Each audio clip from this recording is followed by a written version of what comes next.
I still look at him as the boy that I met in high school when he was playing all the jokes and really just being pretty crazy. And so there's a wild and crazy man inside of there. It turns out the craziest thing about that Romney TV appearance was the shirt Ann Romney chose to wear. It was instantly recognized by the fashion cognoscenti as the Reed Audubon silk shirt, part of the Reed Krakow 2012 spring-summer collection, and the shirt is available to anyone for a mere $990. Yet another example of how out of touch the Romney family can be with how 99% of Americans live.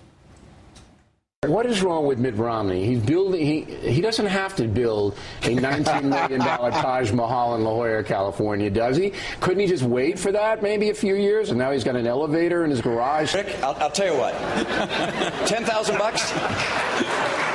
$10,000 bet? I'm not in the betting business. Oh, okay. Take a shot. Go for it. Take a risk. Get the education. Borrow money if you have to from your parents. Start a business. Joining me now, Jonathan Capehart, Washington Post opinion writer and MSNBC analyst, and Meghan McCain, columnist for the Daily Beast and an MSNBC contributor. Meghan, first of all, it's a really ugly T-shirt. It's just, did you like that thing? No, it's not my style. But I think what's important to highlight about this is we have a first lady who wears $600 tennis shoes. She has custom designer clothes as well. I believe the tennis shoes were $450. Okay, well, Lanvin, more expensive tennis shoes than what I wear and what the average American wears. But I think what Ann Romney needs to remember is she is on the campaign trail, and she should probably be a little bit more cognizant of the message she's trying to put out, just given the economic, recession that we're in and everything going on. Yeah, I'm surprised. I mean, look, she should have been warned by some of these things that came out against Michelle Obama. That, look, people are watching for the price tags, and on clothing now, they can tell. I trace the politics of price tags to 1992. I want to show you this piece from 1992 where Pat Buchanan, running for president, got in trouble because of his Mercedes. Pat Buchanan. It's America first in his political speeches, but a foreign-made car in his driveway. Jonathan Capehart, it used to be all you had to do was worry about your car. That was the only thing where everyone knew the price tag and they knew what country it was from. And now you got your $1,000 T-shirts and these identifiable watches and apparently the tennis shoes.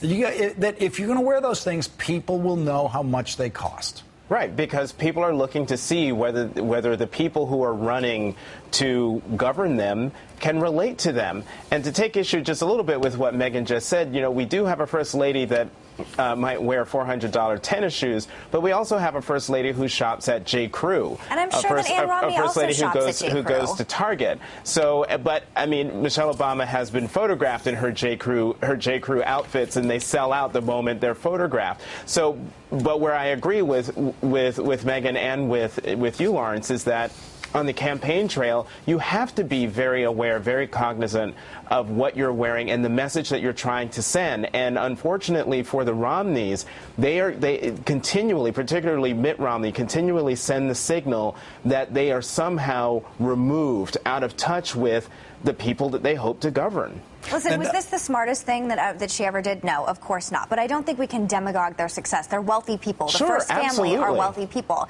If I were Ann Romney... Whoa. No.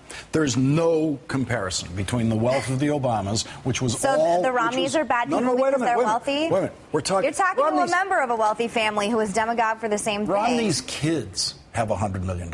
Okay, Romney has hundreds and hundreds of millions of dollars. That is different from the approximately $10 million net worth or so of the Obamas now after book sales and earned income from salaries. It is a very different level of rich. They're rich. The Obamas are rich, absolutely. But Romney is mega rich, which means he's got more to worry about in this category. He's got to be more sensitive in this category. And if I were Ann Romney, I would tell her to stick with white blouses and jeans from here on out. Yeah, I mean, what about that, Meghan? On the campaign, shouldn't there be someone who's saying, okay, you're going on, with Charlie Rose this morning on this show. What are you wearing? This is something I am cognizant of. When I make speeches at colleges around the country, I am cognizant of what kind of clothes I'm wearing. Isn't there someone who's saying, what are you wearing? And there's a reason to check that?